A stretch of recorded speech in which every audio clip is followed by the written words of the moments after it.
할렐루야. 여러분 굉장히 긴장하셨을 것 같아요. 성경 봉독이 욥기 38장부터 42장인데 과연 목사님이 이걸 다 읽으시려나? 다 읽진 않을 겁니다. 읽진 않을 건데 설교를 하다가 여러분이 아마도 욥기 38장부터 41장까지 안 읽으면 안 될 것 같다는 생각이 드실 거예요. 아마 설교를 마칠 쯤에. 그래서 일단 우리 같이 하나님 앞에 기도하고 시작하도록 하겠습니다. 하나님 감사합니다. 주의 귀한 말씀을 놓고 저희들이 한자리에 모아 전능하시고 영원하신 하나님 앞에 아버지, 저희같이 죄 많고 허물 많은 저희들이 어찌 하나님 앞에 순전하고 온전한 예배를 드리겠사오나 주여 그리스도의 보혈로 저희가 그 공로를 입어 이 자리에 왔습니다. 주께서 은혜를 베풀어 주시고 부족한 종의 입술을 통하여, 부족한 종의 연약함을 통하여 오직 하나님의 능력과 말씀의 능력이 나타나게 도와주시옵소서. 모든 걸 주님께 맡기오며 우리 귀한 성도님의 삶까지 주님 기억하시고 축복하시고 말씀을 통해 다시 한번 저희들에게 아버지 저희 심령을 흔들어 놓는 영광스러운 하나님 만나기를 원하오니 성령 하나님 이 시간에 임재하여서 역사하여 주시옵소서.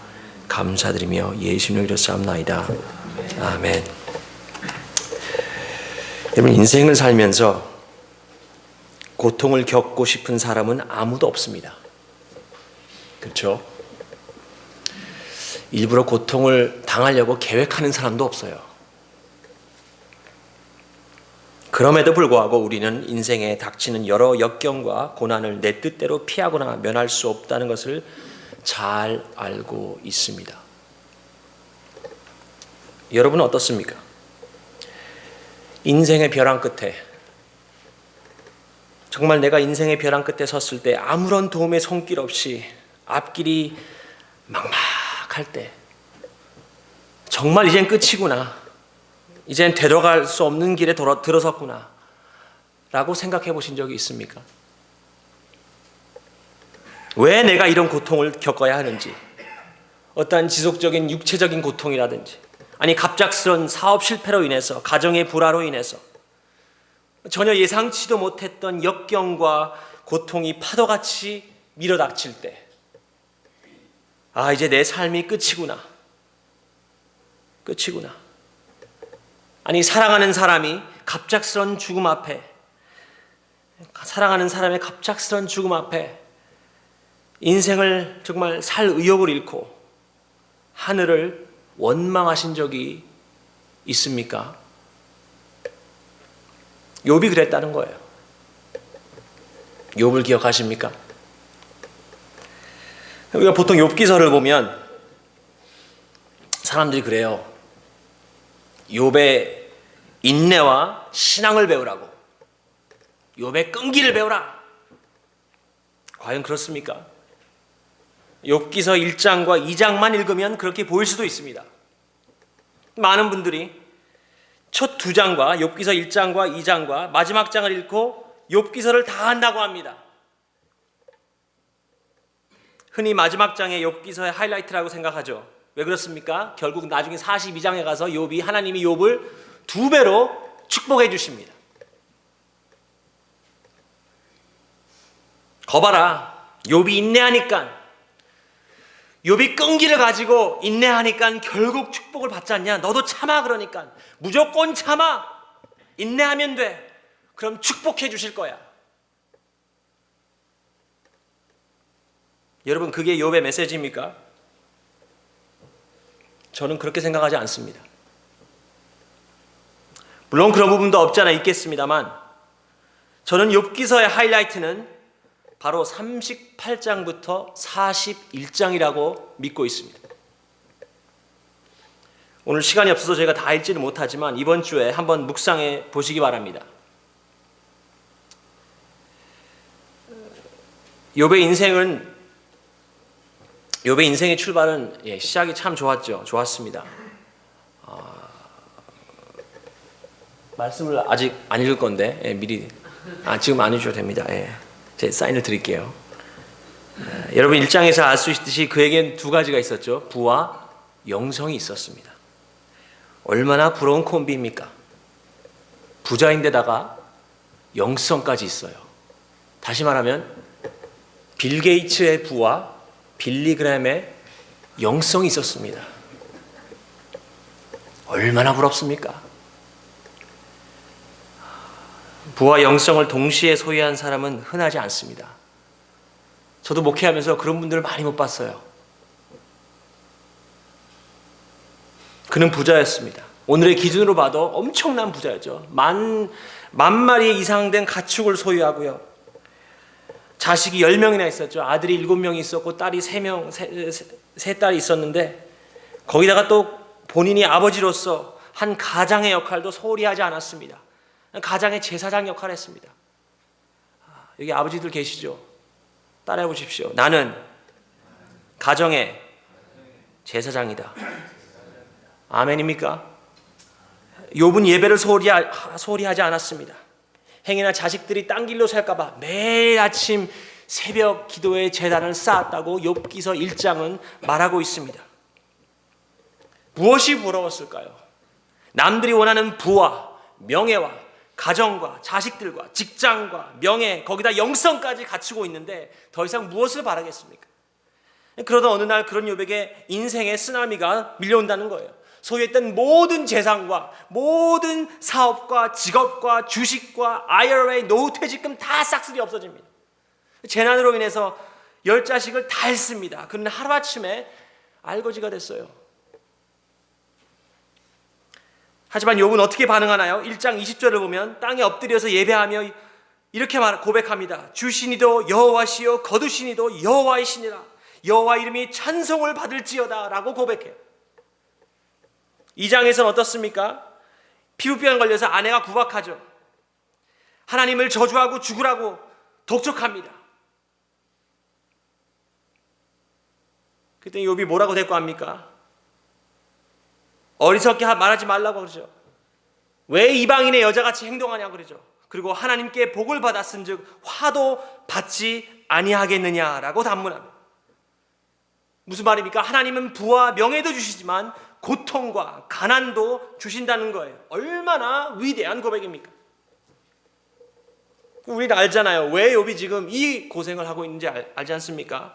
하나님이 사탄에게 욥 자랑을 많이 하셨잖아요. 1장에. 내가 내 종 욥을 주하여 보았느냐? 그 같은 자가 이 세상에 없어. 욥 같은 사람이 없어. 저는 그 구절을 딱 읽고 너무 은혜가 됐어. 야, 하나님이 나 보시면 정말 이렇게 말씀하실 수 있을까? 야, 이 최우상 목사 같은 사람 없다. 처음엔 굉장히 부러워했어요.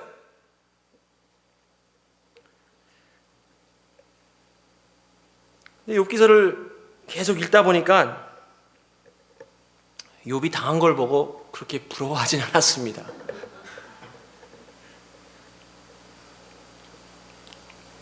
하나님 저 그렇게 자랑스러워 안 하셔도 됩니다.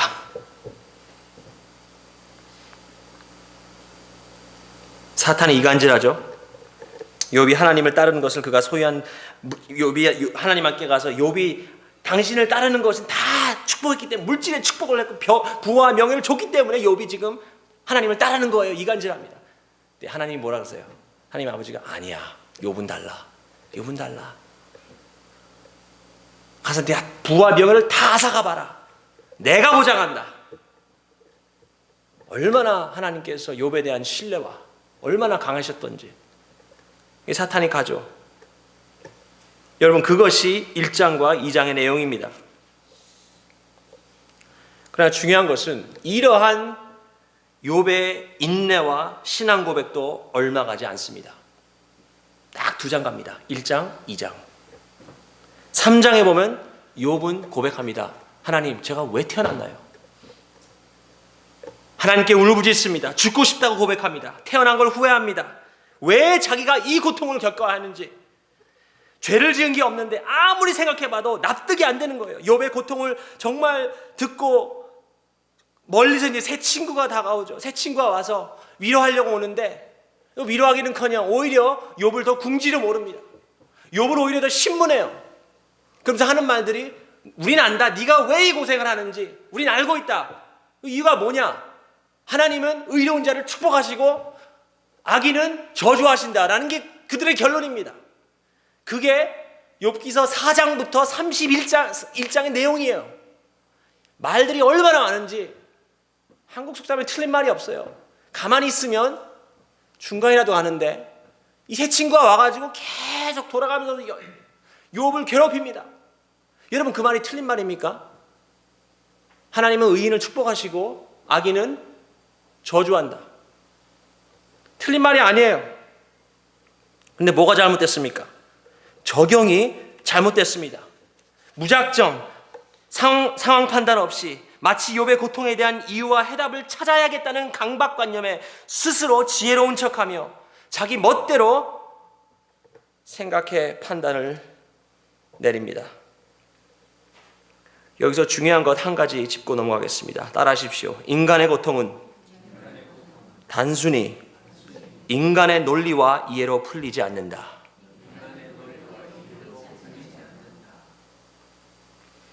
이 세 친구들 때문에 욥이 더 깊은 딜레마에 빠집니다. 처음엔 죽고 싶다고 합니다. 욥이 3장에서 그런데 점점 이 친구들이 신문하니까 욥의 태도가 점점 바뀌어요. 이젠 하나님을 의심합니다. 하나님을 신문하는 거예요. 하나님께 대듭니다. 욥이. 하나님 듣고 계신가요? 저는 이 고통을 받을 자격이 없습니다. 제가 잘못한 것도 없습니다. 정당한 재판을 요구합니다. 1장과 2장에서 봤던 욥의 모습은 전혀 없습니다. 오히려 하나님께 대드는 욥입니다. 그의 사랑을 의심하고 하나님의 공의를, 의로움을 의심하고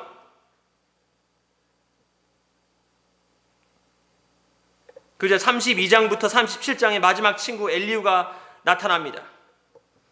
그의 메시지도 비슷한데 요약하면 이런 내용입니다. 욥이 하도 자기가 죄가 없다고 하니까 이 엘리후가 나타나서 그럽니다. 욥, 자네 당신 정말 죄가 없나?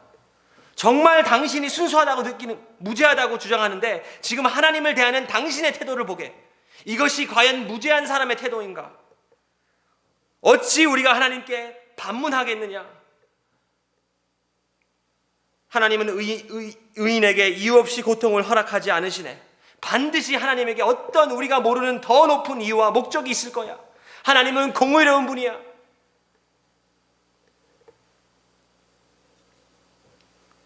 욥이 그동안 하나님부터 뭘 주장했습니까? 정당한 재판을 요구합니다. 하나님, fair trial, fair hearing을 주십시오. 저는 무죄합니다. 잘못한 게 없습니다.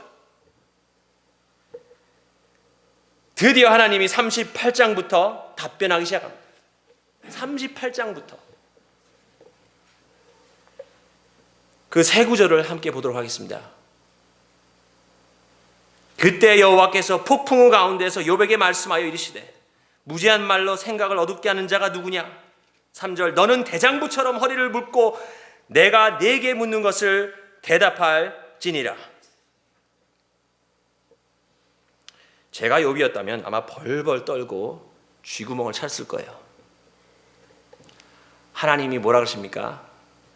네가 정말 그동안 나를 의심하고 그랬는데 네가 정말 사나이라면 한번 네가 대답해봐. 내가 질문할게. 이제 내 차례야.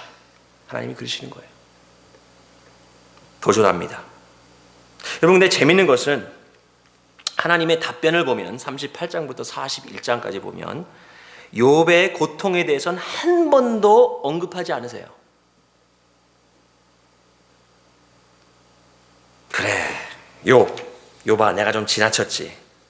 사실 1장에서 내가 사탄과 이 딜이 있었는데 깜빡했다. 너한테 알려주려고 그랬는데 내가 사탄한테 너무 이게 정신을 치르치다 보니까 너한테 얘기를 못했어. 사실은 1장에서 사탄하고 이런 딜이 있었어. 나와 사탄과의 거래가 있었어. 그러니까 조금만 참아. 42장 가서 내가 축복해 줄게. 조금만 참아라. 그렇게 안 하십니다.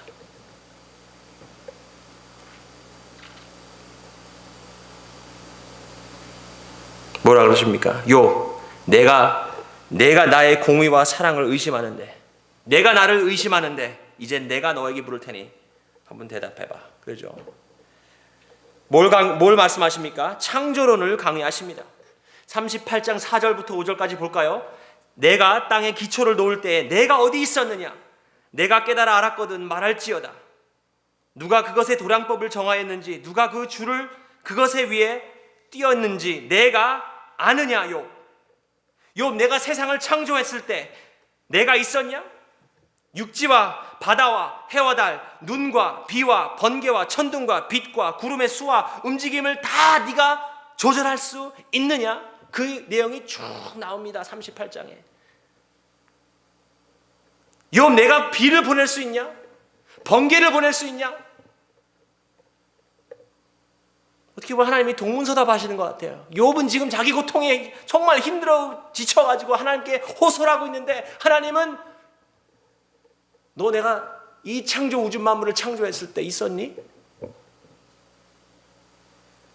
39장에 가면 하나님이 계속 추궁하십니다. 이번엔 여러 동물들이 나옵니다.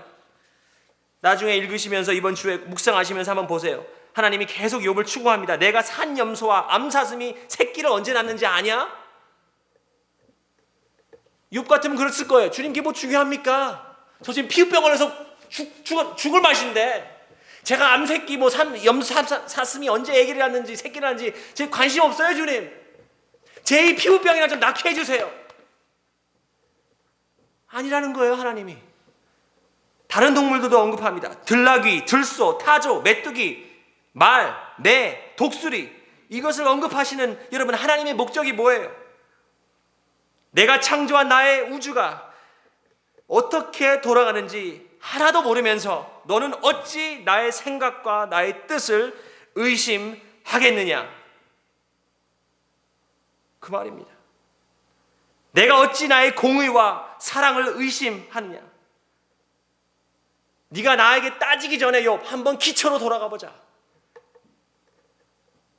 정말 내 말대로 네가 나를 안다면, 정말 내가 나에 대해서 얼마만큼 알고 있는지 한번 보자. 내 고통을 다루기 전에 지금 내가 대하고 있는 나 하나님 여호와가 과연 누구인지 한번 생각해 보자는 것입니다. 40장 후반부와 41장에 가면 육지와 바다에 사는 큰 거대한 괴물 같은 동물들이 하나님을 언급하세요. 엄청난 괴물들 같은 공룡 같은 그 동물들을 언급하십니다. 왜 그러십니까? 욥아, 내가 이 거대한 동물들도 내가 다스린다.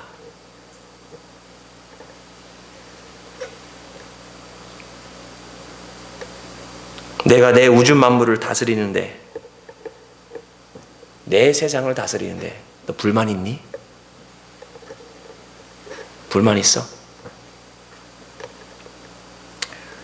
여러분의 인생이 돌아가는 것을 보면서 답답해하고 불만을 품으신 적이 있습니까? 이놈의 세상 왜 이리 고통과 아픔으로 가득한지 살기 힘들다고 호소하신 적이 있습니까? 여러분, 우리가 얼마나 하나님을 설득하려고 했습니까? 아니, 지금도 하고 있습니까? 하나님을 의지하고 인정하고 회개하기보다는 얼마나 나의 삶을 정당화시키고 합리화시키려 했습니까?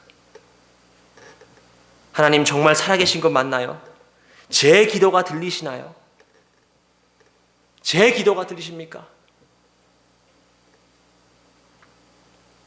그런데 하나님은 욥을 데리고 가장 기본적인 창세기 1장의 창조론을 거론하십니다. 가장 기본적이고 기초적으로 보일 것 같지만, 여러분, 세상을 살면서 인생에 치우치다 보면 창세기 1장의 하나님을 잊을 때가 많습니다. 이 기본적이고 중요한 진리를 욥에게 다음과 같이 깨우쳐 주는 것입니다. 첫째, 세상이 아무리 힘들고 불행해도 인류를 포함한 우주 만물의 역사의 마침표는 결국 하나님이 찍습니다. 아멘입니까? 성경이 말하는 불변의 진리입니다. 요한계시록을 읽어보십시오. 제 아무리 인류가 날뛰어도 인류의 마지막 장은 하나님이 내리십니다. 인류 역사의 마침표는 하나님이 찍습니다. 둘째, 아무리 인간의 지식과 과학이 발전해도 하나님의 창조의 질서를 따라잡을 수는 없습니다. 절대로 못 따라잡습니다. 고린도전서 1장 25절에 보니까 하나님의 어리석음이 사람보다 지혜롭고 하나님의 약하심이 사람보다 강하니라. 간혹 하나님의 그 존재를 토론하는 걸 제가 TV를 통해서 컴퓨터를 통해서 봅니다. 이성의 힘으로, 과학의 힘으로 하나님의 존재를 부인하려고 하는 과학자나 무신론자들이 토론하는 것을 보면 전 이런 생각이 듭니다. 참 애쓴다. 참 애쓴다.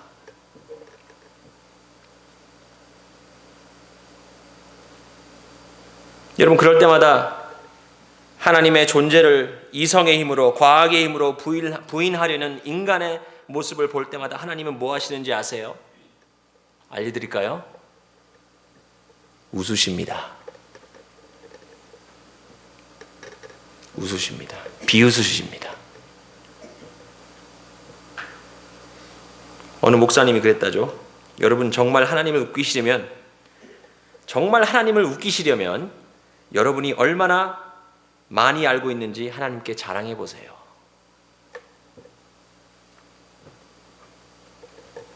박사학위 100개를 받아도 눈 깜짝 안 하십니다.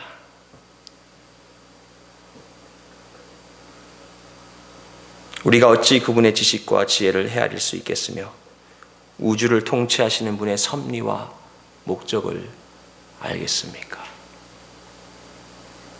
전 참 재밌는 게 신학에도 박사학위가 있다는 게 참 재밌어요. 다른 분야나 학문적으로 있을 수는 있다고 하지만 신학에서 박사학위가 있다. 참 이게 웃길 일입니다. 안 그래요? 난 신학 박사야. 하나님이 웃으십니다. 네가 나를 알면 얼마나 알아? 네가 신학 박사라고?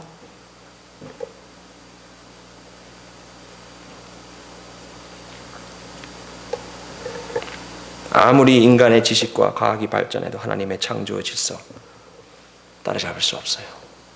셋째, 하나님은 욥이 가지고 있던 하나님을 바라보던 자기 중심적인 이해와 시각을 하나님 중심적인 이해와 시각으로 바꿔놓으십니다. 다시 말합니다. 욥이 가지고 있었던 하나님을 바라보던 자기 중심적인 이해와 시각을 하나님 중심적인 이해와 시각으로 바꿔놓으십니다. 여러분, 쓰나미가 오기 전에, 욥의 인생에 쓰나미가 오기 전에 욥이 가졌던 욥의 하나님은 자신이 죄를 짓지 않는 한 자신의 이성과 경험의 틀 안에서 바라보는 공의로우신 사랑의 하나님이었습니다. 근데 여기에 문제가 있다는 거예요. 그 틀 안에 나의 하나님이 갇혀 있다는 데 문제가 있습니다. 욥의 하나님은 자신의 신앙과 경험과 자신이 가졌던 기대로만 만들어진 하나님의 모습을 보고 있었습니다. 여러분, 우리도 그렇지 않습니까? 우리의 한정된 지식과 우리의 경험과 우리의 기대치로 자기 중심적인 하나님을 그려봅니다. 어떤 어려운 상황이 닥치면 하나님이 해결해 주시기를 기대합니다. 문제가 생기면 하나님이 해결해 주시기를 기대합니다. 어디가 아프면 당연히 치유해 주시기를 기대합니다. 낫게 해 주시기를 바랍니다.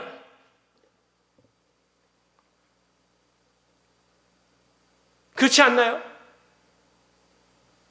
하나님 다 해결해 주십시오. 도와주십시오. 그러나 사랑하는 성도 여러분, 하나님은 우리의 컨트랙터가 아니에요.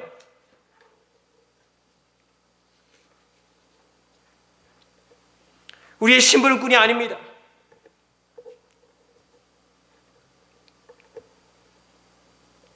하나님은 지금 욥이 가졌던 하나님에 대한 피상적이고 아주 좁은 자기 중심적이었던 이해에 도전하시는 거예요. 나는 내가 이해하고 있는 그 수준의 하나님이 아니야. 내가 이해하고 있는 단순히 잘하면 축복하고 잘못하면 벌 주는 그 수준의 하나님이 아니라.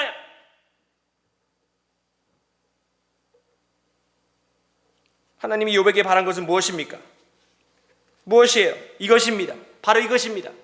내가 이 우주 만물을 창조하고 다스리는 것을 있는 것을 알고 있다면, 내가 창조주라는 걸 알고 있다면, 그 어떤 인생의 비바람이 몰아쳐도 나의 절대적인 주권과 변치 않는 사랑을 믿을 수 있겠니? 내가 볼 때 비록 불합리적으로 비이성적으로 보여도 너희 상황이 이해가 되지 않더라도 나를 믿고 따라올 수는 없겠니? 욥기서 38장에서 41장의 내용을 읽고 나면 여러분 어떤 반응이 나오는지 아십니까? 이번 주에 돌아가셔서 한번 읽어보세요. 이렇게 말했는데도 안 읽으시는 분이 꼭 있더라고요. 여러분 돌아가셔서 욥기서 38장에서부터 41장에 나오는 하나님의 모습을 보십시오. 하나님이 정말 말씀하시는 그 하나님, 여러분이 있는 하나님, 알고 있는 하나님이 아니라 정말 그 하나님. 그럼 어떤 반응이 나오는지 압니까? 욥기서 42장에 욥은 이렇게 반응합니다.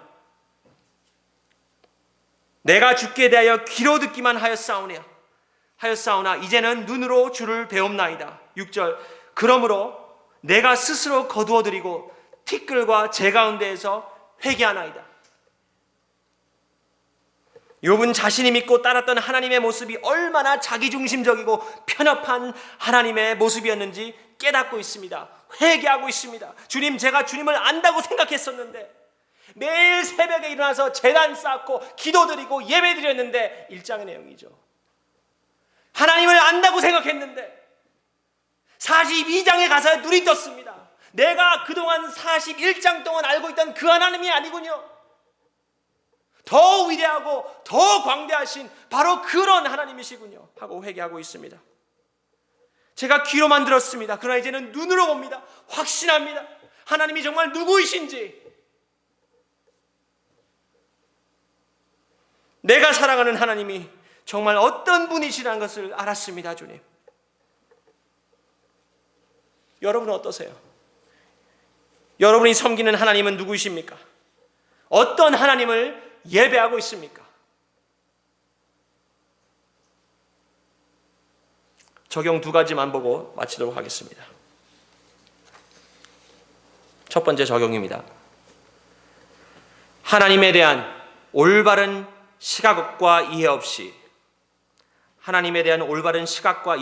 올바른 신앙생활을 할 수 없습니다. 너무 간단한 내용 같지만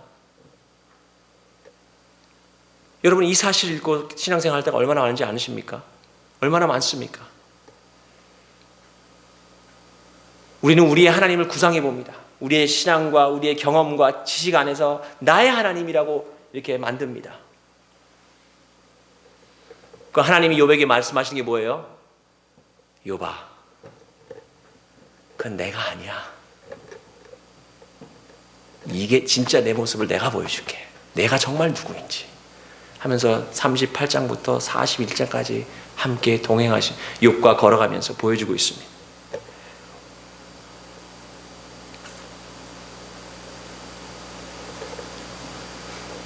만약 여러분이 가지고 있는 하나님의 모습이 자기중심적이고 깊이가 없이 편협한 모습의 하나님이라면 여러분의 신앙은 그 수준에 머물 것입니다.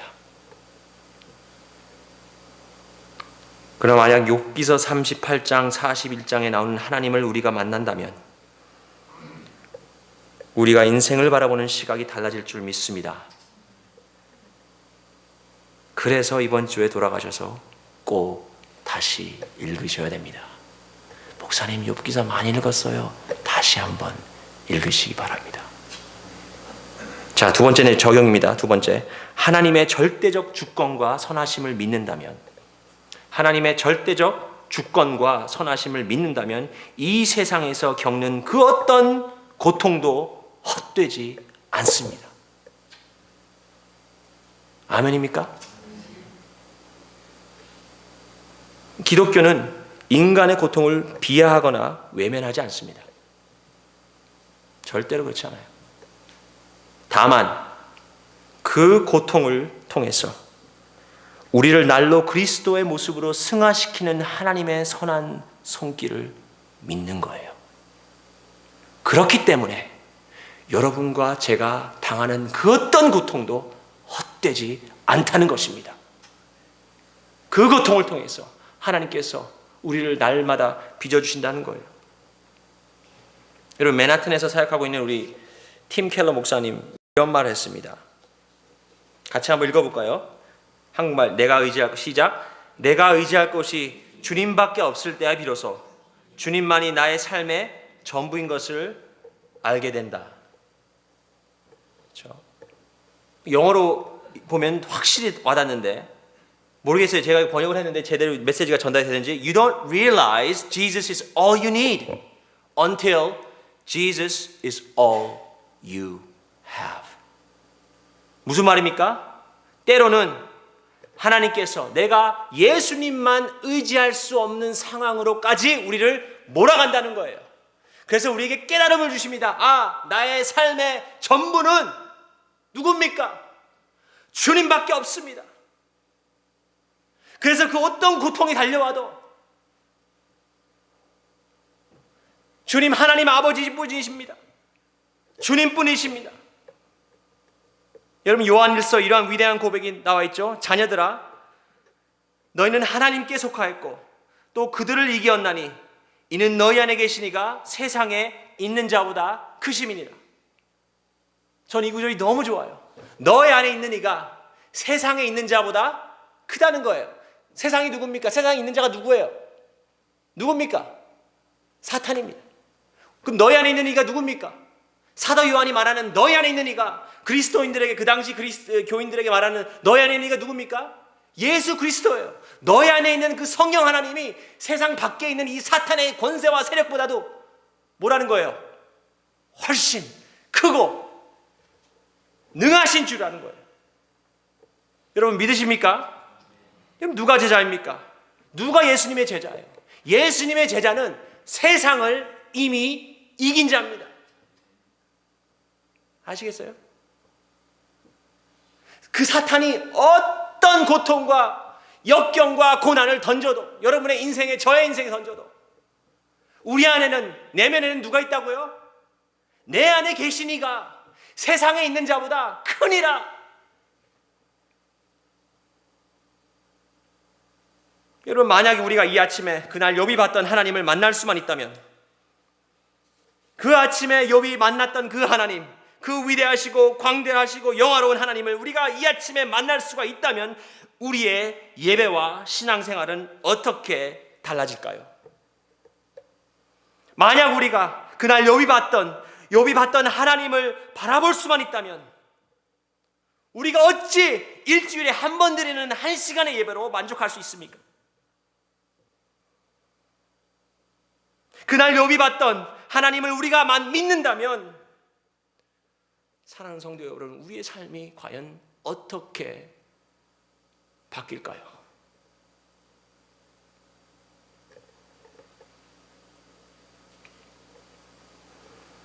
그날 욥이 봤던 그 하나님이 여러분을 위해서 독생자를 보내시고 십자가에 못 박게 하시고 예수님의 죽음과 부활로 인해서 여러분을 구원하시고 의롭게 하시고 영화롭게 하실 거라면, 아니 당신의 제자들을 향해서 이 세상에 너희가 환난을 당해도 담대하라, 내가 세상을 이겼노라 라고 말씀하신 주님, 바로 그 주님이 지금도 살아 역사하시고 이 우주 만물을 통치하고 여러분의 삶을 주장하고 인도하고 계시다는 것을 우리가 정녕 믿는다면,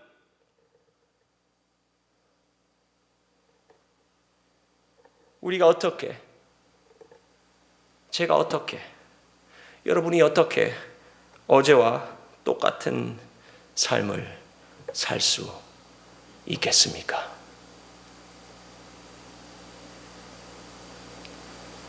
그 하나님, 욥이 만났던 욥기서 38장에서부터 41장의 하나님을 우리가 만난다면,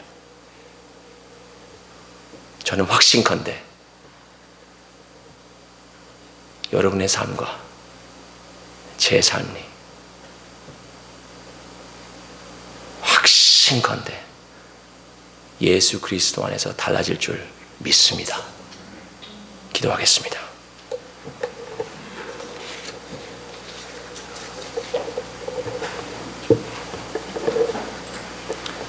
사랑의 하나님, 저희가 그동안 신앙생활하면서 하나님을 안다고 고백했습니다. 나의 하나님을 안다고 고백했고 찬양하고 예배드렸는데, 아버지, 욥기서 38장과 41장까지 나타나셨던 그 하나님을 이 아침에 보기를 원합니다. 나의 삐좁은 경험과 지식과 편협된 아버지 그런 하나님의 모습이 아니라 정말 하나님, 이 우주 만물을 통치하시고 그 하나님, 다가갈 수 없는 하나님, 위대하시고 영화로우신 우리 하나님 아버지, 저희가 무엇이간데 저희를 불러주시고 이 자리까지 인도하신 하나님을 찬양합니다. 저희가 그렸던 그 하나님이 아니라, 인간의 힘과 지식으로 경험으로 그렸던 그 하나님이 아니라 성경에서 말씀하는 그 하나님을 믿기를 원합니다. 인생의 비바람의 고통과 역경과 고난이 밀어 닥칠지라도 하나님, 욥기서 38장과 41장에 욥이 만났던 그 하나님, 그 하나님을 볼 수 있도록 하나님, 저희의 영안을 아버지 깨우쳐 주시옵소서. 이 자리에 모인 주의 귀한 백성들 한 사람 한 사람 주님 기억해 주시고, 단 한 영혼이라도, 단 한 사람이라도 빈 마음으로 돌아가지 않도록 성령께서 역사하여 주시옵소서. 그 하나님을 믿기에, 그 위대하신 하나님을 믿기에 저희가 오늘날 이 인생의 순간 힘들고 어렵고 아버지 때로는 지칠지라도 아버지 용기를 얻고 다시 한번 주와 함께 동행하기 원하오니 주여, 저희들 한 사람 한 사람의 인생을 불쌍히 여겨 주시옵소서. 감사드리며 예수님으로 간절히 기도사옵나이다.